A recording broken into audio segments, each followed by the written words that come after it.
오세훈 시장 의혹이 지금 계속해서 날이 갈수록 커지고 있는 중입니다. 오늘 더불어민주당 서울시당에서 새로운 서울준비 특별위원회라고 하는 곳을 만들어가지고 여기 위원장이 박주민 의원인데요. 명태균 의혹에 대해서 오세훈 시장에게 적극 해명을 촉구하는 기자회견을 했습니다. 특히 명태균에 대해서 고소장 써놨다면서 왜 고소 안 하냐 이런 얘기까지 지금 했는데요. 일단 한번 기자회견 먼저 들어보시죠. 지금 오세훈 시장이 해명하는 걸 보면 자신은 전혀 거기에 관여하지 않았다라는 식으로만 얘기를 하고 있는데 도저히 불가능한 해명을 하고 있는 것으로 보여집니다. 또 그 김한정 씨가 이사장으로 있는 그 사단법인 공정과 상생에 있는 많은 인사들이 그 서울시의 여러 기관들의 주요 임원으로 참여를 하고 있는데 그것이 어떤 경로를 통해서 그렇게 된 것인지에 대해서도 그냥 명확한 해명이 없이 일반적인 절차에 따랐다라고만 하고 있습니다. 새서울 특위는 오세훈, 명태훈 커넥션 의혹에 대해 오세훈 시장과 국민의힘에 다음과 같이 요구합니다. 첫째, 오세훈 시장은 써놓았다는 고소장을 접수하고 관련 의혹에 대해 적극 대응하십시오. 둘째, 오세훈 시장은 왜 후원자 김 씨에게 명태균 씨를 만나라고 했었는지, 명태균 씨와 카카오톡에서 어떤 대화를 나눴는지 등을 소상히 해명하십시오. 셋째, 김한정 씨의 법인의 이사진 다수가 서울시 출연 기간 혹은 산하기관 임원으로 취업한 사실을 알았는지, 그리고 그 취업 과정이 적절했는지 밝히십시오. 네, 화면을 조금 빨리 돌려서 그런지 조금 엄청나게 말씀들을 빨리 해주시네요. 좋아요. 그래 좋아요. 네. 네. 저는 맨날 하도 말 빨리 한다고 혼나가지고 남들이 빨리 하는 거 보면은 나도 저렇게 들리는구나 이렇게 좀 반성을 합니다. 고쳐지지도 못하지만. 빨라서 좋다고 그러지 않나요? 네. 저는 너무 느려서 답답하다 그러던데. 근데 네. 못 알아듣겠다고 빨리 말 좀 천천히 그래요? 하라는 사람들이 다 많았어요. 알아듣는데. 네. 아유, 네. 어쨌든 자 중요한 게 이제 요점은 그거죠. 오세훈 시장이 명태균 씨와 관련해가지고 본인이 전혀 관여가 한 바 없다 이런 지금 주장을 하고 있는 거잖아요. 여기에 대해서 제대로 밝혀라 구체적인 내용을 얘기 좀 해달라 이런 얘기인데요. 어떻게 보세요? 지금 김한정 씨가 등장하면서 또 다시 새롭게 이 오세훈 시장의 발언이 조금 이상해지고 있다 이런 얘기 나오거든요. 네네. 김한정 씨가 이제 오세훈 시장의 후원자로 알려진 분이죠. 그냥 후원자는 그렇죠. 아닌 것 같아요. 왜냐하면 겹치는 인물이 굉장히 많습니다. 서울시장이 되면 새로 임명하거나 또는 뭐 줄 수 있는 자리가 꽤 많다고 하는데 왜냐하면 서울은 뭐 세계적인 메가폴리스니까 그렇죠. 그런데 이 참 이름도 재밌어요. 공정과 상생. 그러니까 모임 이름이. 공생학교라고 하더라고요. 네. 윤석열 정부 거치면서 공정이라는 단어 뜻 바뀐 것 같아요. 네. 경정으로 바꿔야 돼. 네, 하여튼 이렇게 겹치고 있다는 건 뭐 저 빼도 박도 못한 가장 유력한 증거죠. 왜냐하면 사람을 같이 쓴다는 건 동지적 관계인 거고요. 선거 때 얼마나 중요한 역할을 주고받았는지, 그다음에 오세훈 후보에게 있어서 얼마나 중요한 후원자인지를 확인할 수 있는 거고요. 그건 명태균 씨의 증언을 통해서만이 아니라 우리가 확인한 강혜경 씨랑 그 김한정 씨의 녹취를 통해서도 얼마든지 볼 수 있는 거잖아요. 근데 오세훈 시장의 답답함은 이 책임 있는 정치인 아닙니까? 옛날에도 저 서울시장 하다가 갑자기 그만두긴 했지만 서울특별시장이라는 중요한 책임을 맡고 있는 사람이 어떤 사안이 터지면 책임 있는 정치인으로서의 면모를 전혀 안 보여줍니다. 왜냐면 일단은 처음에는 거짓말로 부인해요. 그렇죠? 네. 그러다가 하나의 사실이 밝혀지면 딱 그만큼만 인정하거나 뭐 돌아가면서 얘기하고 딴소리하고 그리고 또 그만큼만 딱 뒤로 물러나는 방식입니다. 아니 이런 사람에게 지금 이렇게 눈 많이 오는 서울의 안전, 서울의 행정, 우리 서울 시민들의 민생을 맡긴다고 생각하니 답답한 상황이죠. 그렇죠. 정치 되게 오래 한 사람이거든요. 네. 거의 30년 가까운 경력을 이제 자랑하는데 그전에는 이제 텔레비전 진행자로서도 또 이름을 얻지 않았습니까? 하여튼 자기가 살아온 삶이 결국 요 모양 요 꼴이었는지 그동안 부패하고 그다음에 선거가 여론조사가 아니라 여론 조작을 했고 뭐 이런 혐의들도 문제지만 지금 책임 있는 정치인으로서 또 마음 저 깊은 구석에는 뭐 대통령 나간다 당대표 한다 이런 생각도 있는 것 같은데 이런 정치인으로서의 면모는 전혀 아닌 것 같습니다. 실망스럽습니다. 사실 오세훈 시장이 서울시장만 되면은 물 난리가 나고 뭐 난리가 난다 해서 오세이든 막 이런 얘기까지 좀 있었지 않습니까? 사실 어제 폭설이 내리면서 저도 그런 생각도 조금 했는데요. 어때요? 스타일리스트죠. 스타일리스트? 폼 잡는 사람. 아. 쉽게 말하면은 민생이든지 정책이든지 깊이 있게 들어가지 못하는 사람이다라는 생각이 들고 저는 사실 사람에 대해서 얼평하면 안 되는데요. 얼굴만 봐도 신뢰가 가지 않는 사람이다. 라는 느낌이 바로 저는 듭니다. 왜요? 잘생겼다고 좋아하는 분들도 많다 그랬는데. 뭐 잘생기더라도 저런 류의 잘생긴 얼굴은 저는 뭐 제 취향은 아닌데요. 생태땅 생태땅 때도 딱 잡아떼는 거 보십시오. 결국 재판부의 판결은 생태땅 집에 갔을 가능성이 높다라는 식으로 이야기가 나왔단 말입니다. 네네. 예, 사실 그 생태땅 집 사장이 저도 잘 아는 분이었어요. 아 그래요? 네, 그런 일들이 있었고요.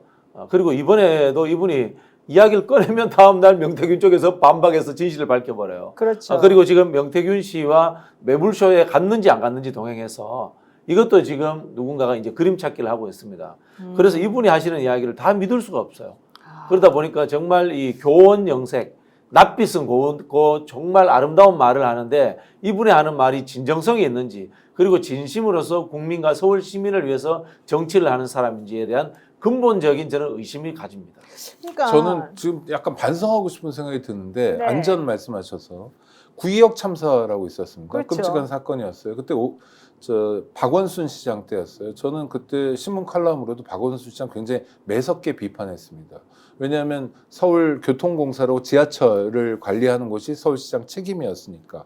근데 오세훈 시장과 관련해서 우리가 간과하고 잊고 있는 것 중에 하나 큰 게 뭐냐면 2년 전에 일어났던 이태원 참사입니다. 맞아요. 이태원 참사 당시에 서울시장이 오세훈 시장이었고요. 이때 이분 영국에 있었어요. 맞아요. 그리고 뭐 급거 귀국 이런 것도 안 했어요. 그러니까 유체 이탈식으로 용산구청장의 책임인 것처럼 경찰청장이 뭐 무슨 서울청장 이렇게 계속 대통령 아무 책임 없고 뭐 이렇게 떠넘기기식으로 일관했잖아요. 윤석열 정부의 주요 인사들이 네. 그런 모습이었습니다. 그러니까 이태원 참사 근처에도 안 가는 모습을 통해서 자기는 책임이 없는 것처럼 꾸몄던 사람이거든요. 그런 그러네요. 모습들이 지금도 나타나는 거죠. 서울 시민이 물론 뭐 외국인도 있었고 지역에서 오신 분들도 있었지만 서울 한복판에서 158명, 159명이나 죽어가는 끔찍한 사태 앞에서 서울시장이 어떤 모습을 보여줬습니까? 그렇죠. 네. 그건 정말 충격적인 모습이었거든요. 맞습니다. 그래서 저는 오세훈 서울시장과 관련해서 이태원 참사라는 끔찍한 악몽도 잊지 않아야 된다고 생각합니다. 맞습니다. 저분은 위기가 오면은 악어의 눈물 몇 방울 똑똑똑 흘리고 이걸로 다 해결하려고 해요. 이태원 참사 관련해서 법률과 규정에 대해서 말씀을 드리면요.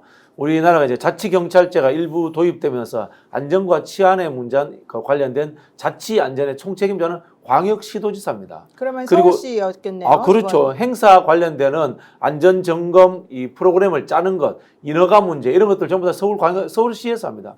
그러면 이태원 참사 문제에 실제로 안전관리 총책임자는 서울시장이라는 겁니다. 그렇죠. 근데 거기에 대해서 그런 거 이런 방구도 없습니다. 그냥 눈물 한번 찔 흘리고 자기는 남의 일인 것처럼. 남의 일인 그렇죠. 것처럼 네. 그렇게 하고 지나가 버린 사람입니다.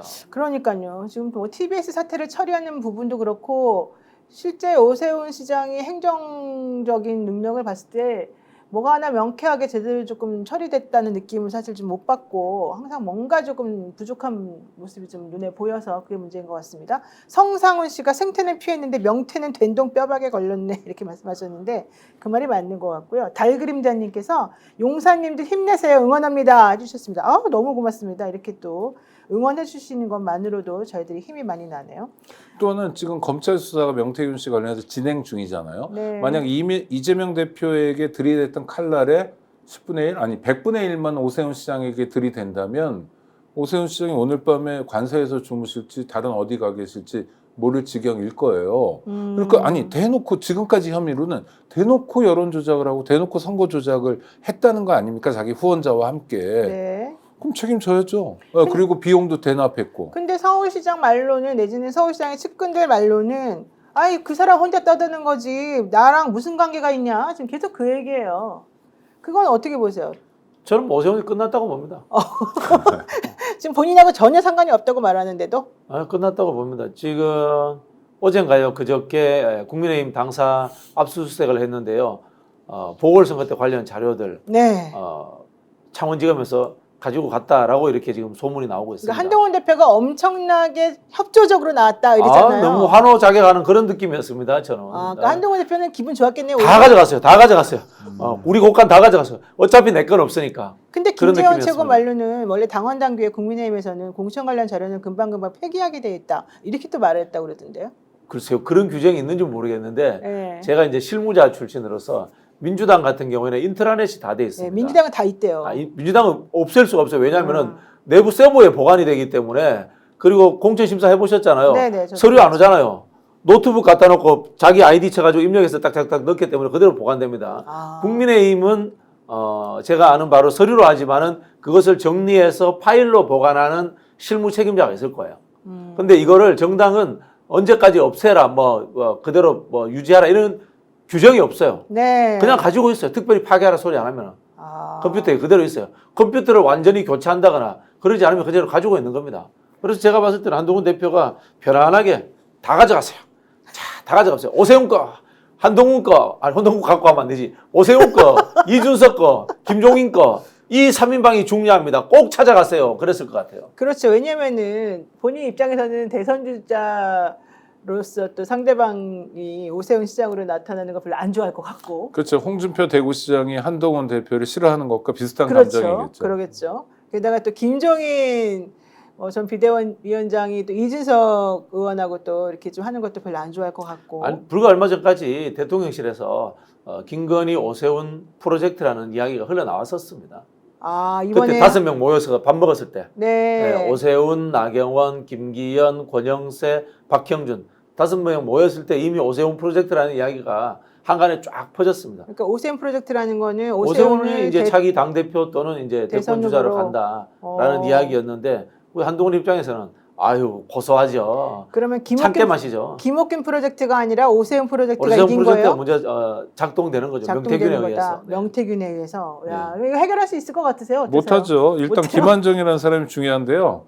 이분이 오세훈 시장과 정말로 동지적 관계나 그런 것 같지 않아요. 그런 것 같지 않다는 건 뭐냐면 네. 그냥 이분은 자기의 목적이 있는 거, 오세훈 씨도 자기의 목적이 있는 거예요. 그러니까 수사에 압박이 들어오기 시작하면 뭐라도 이야기할 상황일 거예요, 아마. 그러니까 지금 그게 시작되고 있는 거고요. 네. 문제는 검찰이 이걸 사건을 맡아서 수사하고 있는데 제대로 된 수사 의지를 보여줄 거냐, 아니면 일정하게 미리 가르마 타놓고 수사하는 신용만 낼 거냐의 문제인데, 중요한 건 지금 수사가 진행되지 않더라도 정권 바뀐 다음에도 또 수사가 남아 있어요. 그러니까 아하. 진실은 밝혀질 거고요. 네. 우리 박 선생님 말씀하신 것처럼 오세훈의 정치적 미래는 이제 끝났다고 봅니다. 지금요, 이게 사실 뭐가 중요하냐면요. 이번에 이제 창원에서 지금 조사하는 내용 중에 하나가 여론조사 관련된 부분들이 지금 집중적으로 조사되고 있잖아요. 여기서 중요한 게 서울시장 경선 때 그 자체 조사한 거하고, 그다음에 대통령 그 경선 때 그러니까 대통령 후보 만들 때 자체 조사한 부분들에 대한 여론조사 방식을 계속 집중적으로 캐물었단 말이죠. 그러면은 결국에는 그 당시에 여론 조작이 있었다는 게 이제 확인이 돼가지고 지금 수사를 그쪽 방향으로 했는데 왜 공표되지도 않을 그런 것들을 조작을 했을까? 명태균 씨가 이제 이게 사실은 가장 큰 본질적인 물음이에요. 그런데 공통적으로 찾아낸 것 중에 하나가 경선 때, 즉 공천을 주기 위해서 그 사람을 뭔가 좀 내세우게 하기 위해서 명태균 씨의 그런 조작이 있었을 가능성이 높다. 이준석 이게 대표가 가장 중요한 부분이거든요. 명태균 씨한테 이런 이야기 하잖아요. 김영선 1등 되는 거 가지고 와봐. 그쵸? 이런 이야기를 하잖아요. 네. 굉장히 다의적으로 해석될 수 있는 것 아니겠습니까?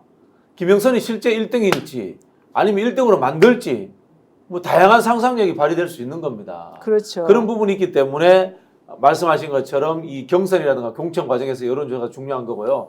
제가 많이 받는 비판 중에 하나가 야, 박진영 평소에 똑똑한 척하고 잘난 척 하는데 대선 때 왜 명태균처럼 활약 못해서 이런 이야기를 제가 많이 비판을 받는데요. 진짜? 판이 다르잖아요, 판이. 그러니까 국힘 가시면 활약할 텐데. 아니 첫 번째는 명태균 씨가 하는 게 불법이고요. 그 그렇죠. 방법 저희도 압니다. 맞아요. 불법이기 때문에 안 하는 거고요. 두 번째는 뭔가 하면은 본선에서는 명태균 씨가 날고 기어도 아무 의미가 없습니다. 당내 경선이라는 한정된 대상으로 하는 그런 이 압축된 선거에서만 이런 조작이라든가 이 여론을 흐름을 바꾸는 것이 가능하거든요. 저도 그런 건 할 수 있는데 그것도 불법이라서 안 하는 거예요, 사실은. 아, 원래 할 수 있었는데. 여론조사 좀 하는 사람들은 다 알죠. 그렇군요. 자, 명 씨가 실질적으로 운영했다고 하는 미래한국 연구소가 실시한 비공표 여론조사 가운데 29일 현재까지 조작 정황이 드러난 것들은 2021년 국민의힘 서울시장 보궐선거 경선, 그리고 대선 후보 경선, 2022년 국회의원 보궐선거 경선, 요때 이제 진행된 것이다. 근데 좀 전에 말씀하신 그 부분, 예를 들면 김영선 의원의 의창구 그 공천 받을 그 당시는 이준석 당대표가 4월 2일 날 김영선 이기는 거 갖고 와봐. 이제 이래가지고 명태균 씨가 김지수 후보랑 해가지고 이기는 거 갖고 와봐. 뭐 이렇게 하나 했고 4월 28일 날 아예 불러주죠. 김영선 35%, 뭐 누구 몇 프로 해가지고 1등 만드는 거. 근데 사실은 그게 전부 다 아예 조사도 안 한 가라였다는 게 이제 강혜경 씨 말이거든요. 네. 그러니까 그런 것들을 보게 되면은 비공표용 여론조사를 왜 하냐? 결국에는 공천을 받기 위한 주려고. 보고용이죠. 그렇죠. 그렇죠. 그리고 자기네 사람들한테 그럼요. 그거를 뿌리기 위해서. 네. 그러니까 공표라는 게 대중에게 언론에게 뿌리는 것만을 의미하는 거지 실제로 자기들끼리는 공표하는 거죠. 그러니까 굉장히 중요한 의미를 갖는 작업들을 반복적으로 했었고 이게 조작의 형태로 진행된 것 같다는 의심이 강하게 든다는 게 핵심인 것 같습니다. 스픽스가 말하는 언론입니다. 대세는 유튜브, 그중에서 스픽스. 좋아요, 댓글, 구독, 알림 설정. 여러분이 저희를 사랑해 주시고 우리가 여러분을 사랑하는 4가지 방법입니다.